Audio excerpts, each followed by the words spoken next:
6:52 a.m. Another nightmare. I wake up in a pool of my own sweat. My heart is pounding and my brain feels like it's going to break through my skull.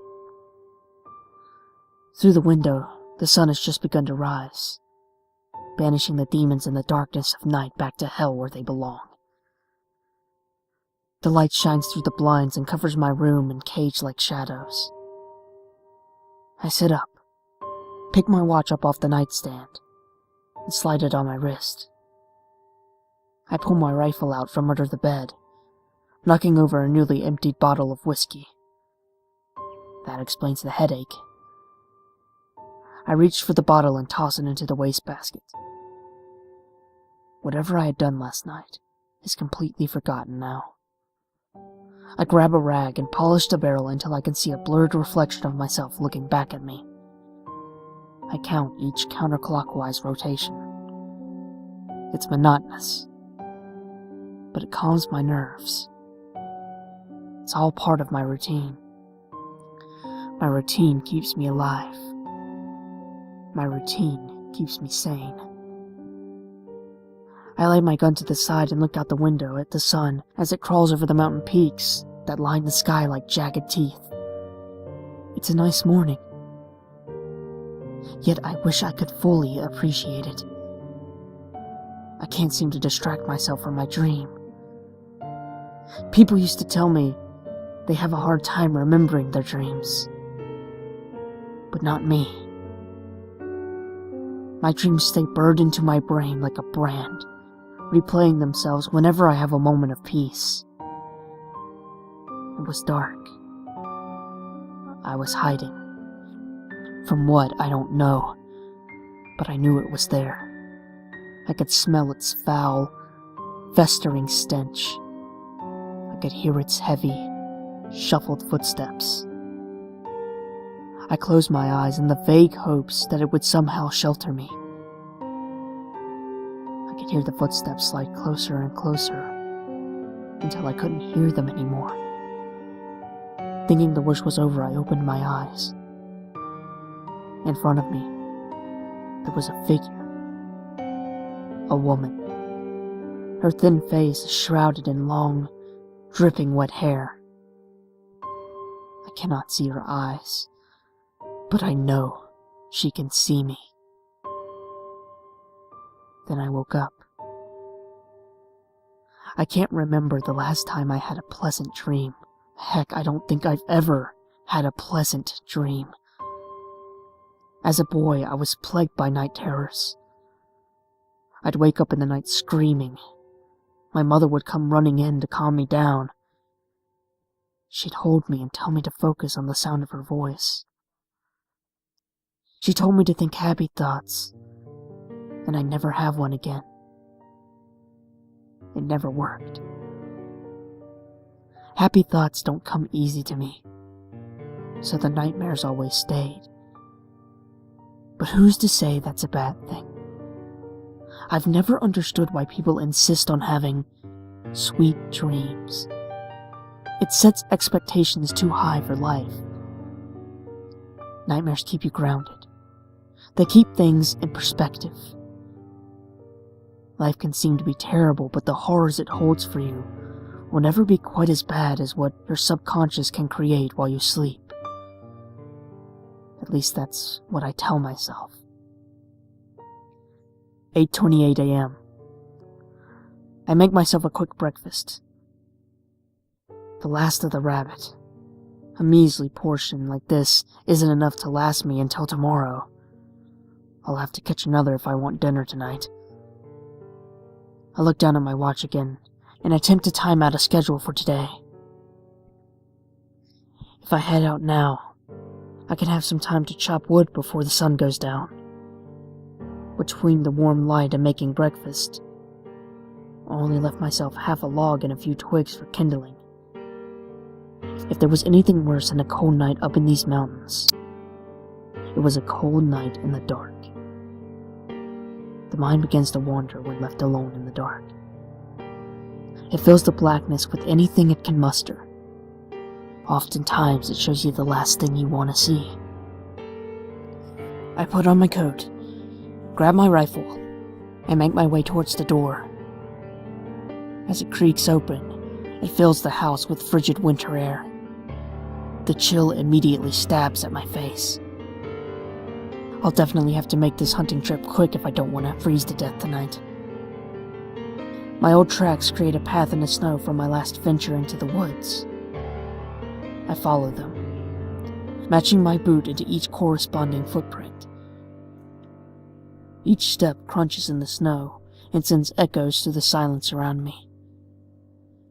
The forest cages a small clearing that houses my cabin. The towering pines stretch for miles. Beyond them, the mountains climb high into the sky. Beyond them, I don't know. I don't care to know. This vast tundra of frozen ground is my home, my kingdom, my wasteland. I keep away from the outside world, and it keeps away from me. It is an unspoken bond that has served me well these past 3 years. I loathe the world I left behind. Day in and day out, I found myself surrounded by people I couldn't stand to be around. It was all too much for me. I don't remember exactly when I realized I couldn't take it anymore, but one day, I knew I had to get away while I could. While I still had an ounce of sanity left within me. I severed almost all ties I had to that life. Anyone worth knowing was gone, and I had no interest in meeting anyone new.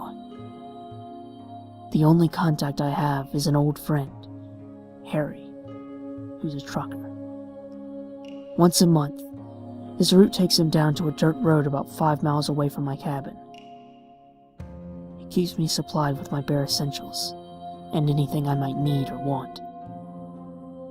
I never ask too much. Some canned food, booze, hunting supplies, a few books, and fresh water.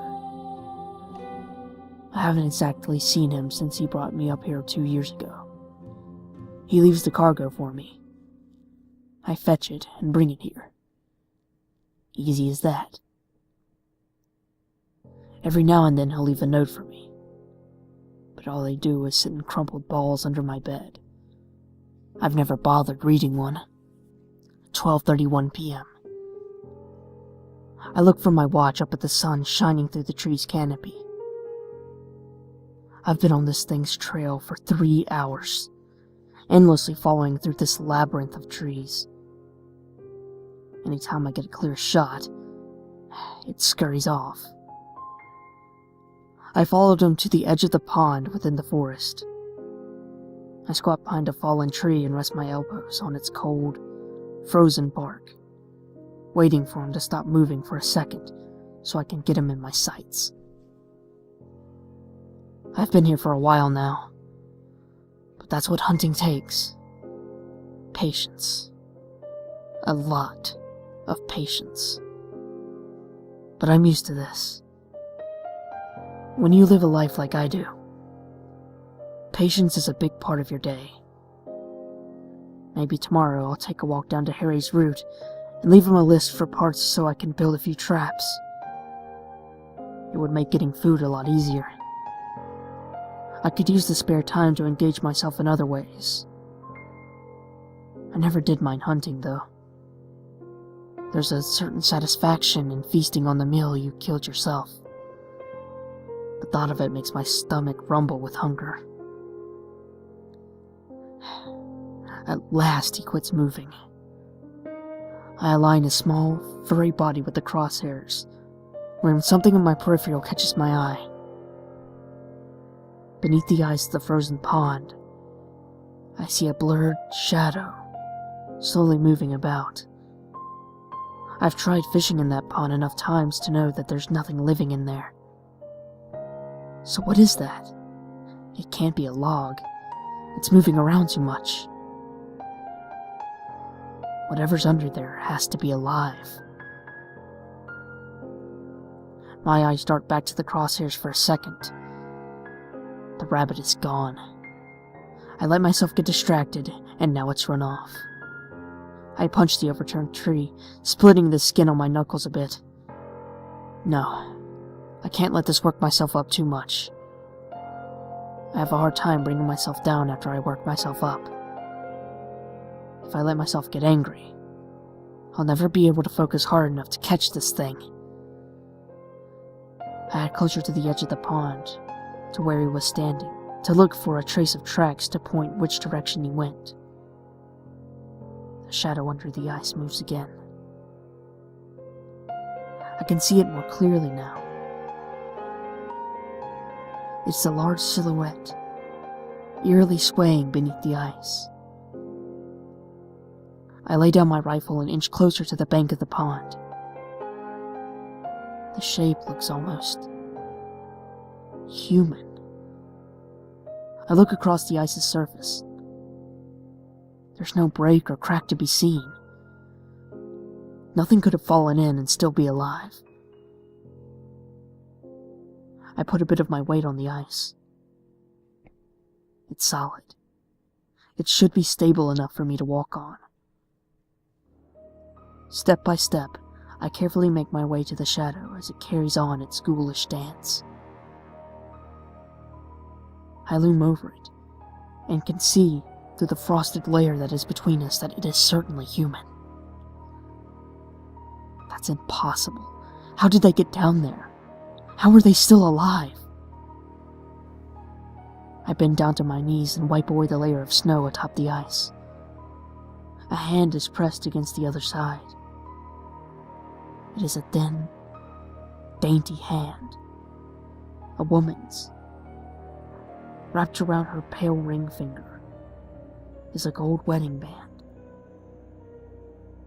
I press my hand against the ice to match hers. I have to find a way to get her out. I survey the area to see if there's a nearby rock or branch I can use to break the ice. I shift my weight to stand up. In an instant, the ice shatters beneath my feet and sends me plummeting into sub-zero temperatures below its surface. The water is so cold it burns my skin with its touch. My entire body momentarily shuts down as I sink further. As soon as my head is submerged, I am suddenly jolted back to consciousness. My arms flail, desperately trying to find the edge of the ice to pull myself back up. My thoughts are rapid and incomprehensible. Somehow, I'm able to find the edge. I grip it hard and pull my torso onto the ice's surface. I put my weight onto my elbows and force myself completely out of the water. The frigid air feels like summer compared to the depths I just crawled from. My body lies limp, staring into the sky as I try to catch my breath. My head is still spinning, as if it hadn't caught up to my body yet, and is still drowning in those freezing waters. The woman. What happened to her in all that commotion? I turn over to look into the hole. She's gone. Great. This is exactly what I need. No food and a vanishing woman. I stand myself up and carefully shuffle myself back to land. I can immediately feel the difference of solid ground under my feet through my soaking boots. I have to get out of these clothes unless I want to get hypothermia. I almost did when I moved up here, and it's not an experience I want to live through again. I grab my rifle and begin to follow my footprints back home. That stupid rabbit. I hate it for bringing me here. Tomorrow I'll gut that thing and have the most satisfying meal of my lifetime. As I make my way through the trees, I can't help but think of the woman. I tell myself that my hunger and frustration must have gotten the better of me, made me see things that weren't there. But something about her gave me a strange feeling of deja vu. That pale, ringed hand seemed so strange, yet so familiar. 4:15 p.m. Somehow I made it home. I don't know how I did it. About halfway there, the cold began to set in, and I contemplated stopping. I wanted to just lay down in the snow and let the cold consume me. But something about dying then and there seemed weak, like I was giving up. I didn't want to go out like that. For a while, death is such a foreign concept to us. It's something we hear about, maybe imagine, but it's all a fantasy. Something that is so far out of reach, it could never happen to you. Then suddenly it's there. It comes in like an unwanted visitor that refuses to leave. It buries itself deep under your skin. You can't see it, but you know it's there. For the rest of your life, however short or long that may be, it patiently waits there until it can claim you and attach itself to the next poor soul. I slide my gun back under my bed and lay my soaked clothes next to the furnace. It's still burning with the last bit of leftover wood from last night. It's not giving off much heat anymore, but they'll dry in time. I sit by the warm glow and try to get some color back in me. The warmth slowly begins to thaw me. At first, the sharp contrast in temperature hurts my skin, but I welcome it. In the cold, I had become numb to all sensation. It's good to feel again. Once I'm practically dry, I put on a new outfit and headed back outside to chop wood. I look up at the sky. I have about an hour or two left before I lose the sun.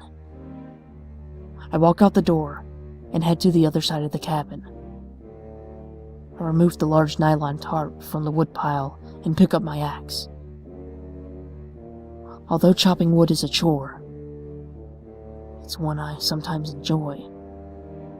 When I build up frustration after a bad day, I need an outlet to get it all out.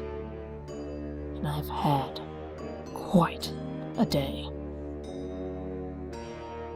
The wooden handle feels good in my grip. I hold on tight and bring the sharp metal blade high over my head. With everything I have, I hurl it down onto the log at my feet. In one clean motion, the log splits in two. So satisfying. 6:02 p.m. Whiskey warms my entire body in a way only alcohol can do. The sun is gone, but my house is filled with a light orange glow. Within the furnace, bright flames lick and crawl over the logs, letting out a hiss as they take over their new victim. The flames freed, growing ever stronger as the wood grows weaker. Eventually, the ambush will end, and all they will leave behind is a dead, black husk of what existed before. The flames will jump and dance at the defeat of their prey, but in their celebration, they will grow ignorant and forget what had given them power. They will attempt to maintain themselves on whatever they have left over, but they were greedy and left no spare traces. Their inevitable defeat is brought up upon by their own victory. But it is not all for nothing. Amongst his dying brothers, an ember will always hang on to life. He will always be taken away by wind to a new and strange place. But in his confusion, he will find new victims to prey upon. Once again, he will grow strong. I take back a swig of whiskey and laugh at the idea of the never-ending cycle. I usually try to save my alcohol for a celebration, when I can properly enjoy it with a good meal. But I've had a long day, and no longer care. I fill my mouth with the amber liquid and swallow. It burns going down, but settles nicely in my stomach. It's late. Most of the bottle is empty. I probably should have stopped a while ago, but I didn't care. I deserve to treat myself after what I've been through today.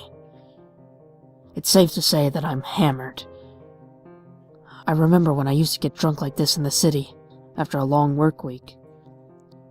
Saturday nights were usually spent with my face down against a cold bar with an empty glass in my hand and an open tab. The bars were loud and people were annoying, but I was always able to get drunk enough to drown them out.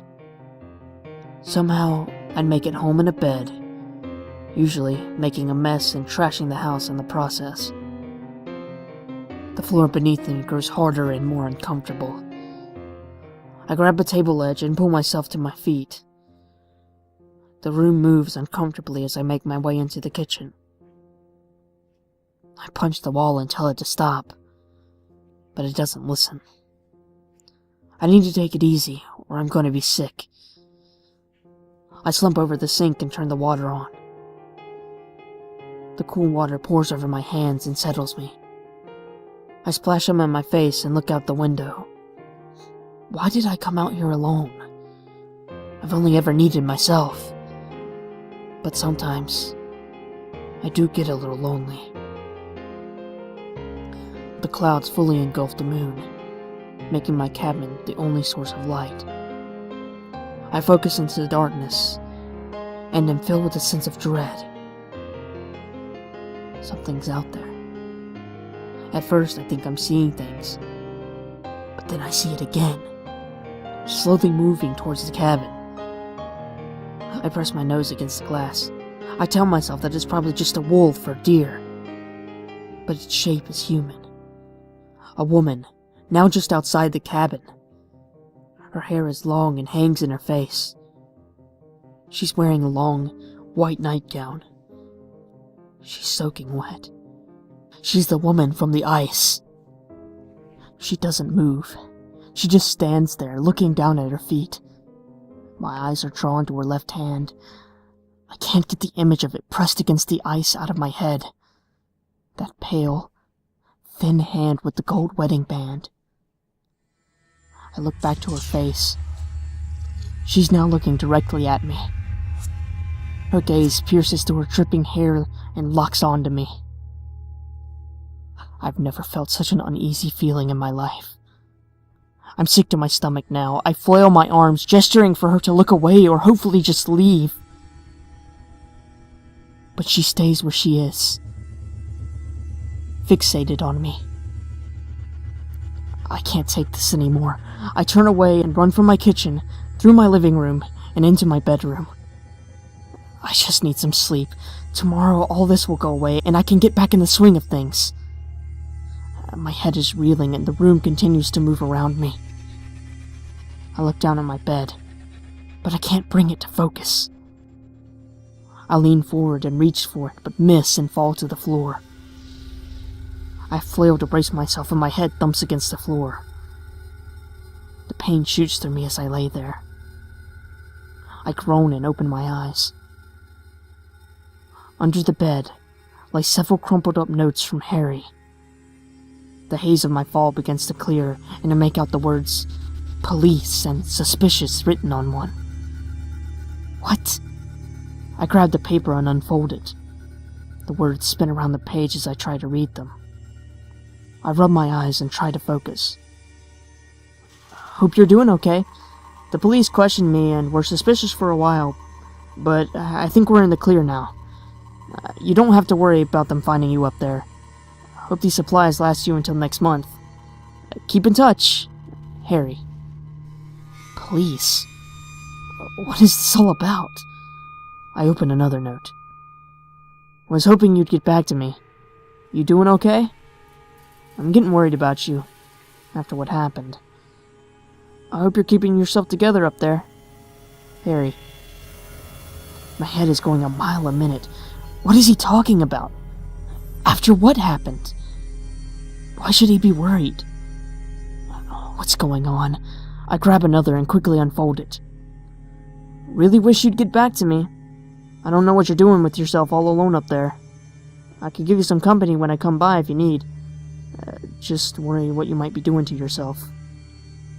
I'm sorry to bring this up and be so blunt, but a guy doesn't just drown his wife and walk away like nothing happened. Really, you can talk to me about it. Please, Let me know how you're doing. Harry. What is he getting at? He has to be messing with me. I tossed the papers back under the bed. I was never married, and I sure never killed anyone. I'm not hiding from anyone. I'm here because I want to be. I need the isolation. Don't I? I'm so confused. I've been through too much tonight. I can't take this right now. I look down at my hands. My fingers are feverishly shaking. I bring myself to my knees. I couldn't kill anyone. Could I? I look at my left hand. What's wrong with me? How did I never notice this? A faded ring of pale white skin wraps around the base of my finger. I feel like I was beaten over the head. My thoughts scramble and slowly come together. Samantha. I had another day of my boss chewing me out at work. I came home agitated, on edge, and roaring drunk. I just wanted to be left alone to drink, and she knew that. But she yelled. She yelled at me for coming home drunk every other night. We fought, we screamed, we threw things at each other.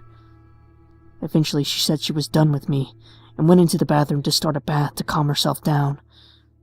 But I wasn't calm. I needed to tell her exactly what I thought about her and her little outburst. How could she just walk away like that? Like nothing happened. Like we never loved each other. Like I wasn't worth her time. Then she started humming. That hum got under my skin. I just couldn't take it anymore. I just couldn't take her anymore. I bury my face in my hands. My tears run down my palms and fall on the floor. I can hear footsteps coming in through the living room. It's her. Why can't she just leave me alone? Why can't she just let me be? I just want to be left alone. The fire has begun to die down. The light doesn't reach my room anymore. I sit in the dark on my bedroom floor. I can hear footsteps getting closer. She begins to hum. I can't take this. I crawl to the corner of the room next to my dresser. Just leave me alone. Please. Her footsteps grow closer and closer. My toes curl and my heart races. I shut my eyes. Just go away. Please go away. You're not real. You're dead. I killed you. I killed you. Just go away. Let me live. Let me forget. It's quiet.